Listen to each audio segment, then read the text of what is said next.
A helyszínre kivonuló hivatásos és önkéntes tűzoltók hiába oltották a tüzet mintegy 12 órán át, az épületből szinte csak a falak maradtak meg. Tarján Gábor elmondta, hogy mindenük a tűz martalékává vált, annyi ruhájuk maradt, amennyi épp rajtuk volt, illetve néhány személyes dokumentum, amelyek éppen az autóban voltak. A tűzeset óta családtagoknál töltik az éjszakákat.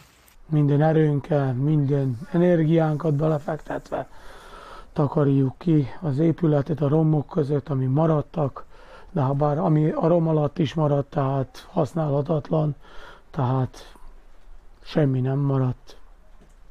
Tehát egy életmunka eddig, amit dolgoztunk, meg amit az édesapám felépített, tehát az mind a semmivé vált.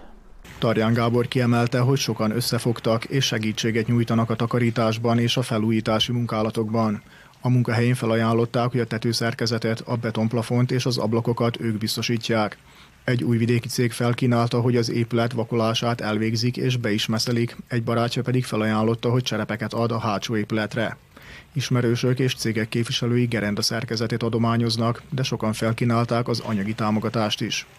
A család mindenféle adományt szívesen fogad, téli ruhákat, lábbelit, higiéniai cikkeket, háztartási termékeket és tartós élelmiszereket. Leginkább pénzadományra van szükségük, mivel újjá kell építeni a leégett házat. Az anyagi hozzájárulások befizethetők Tarján Gábor nevére, a képernyőn látható számlaszámra. A befizetőlapon fel kell tüntetni, hogy humanitárius segély, azaz humanitárna pomoc.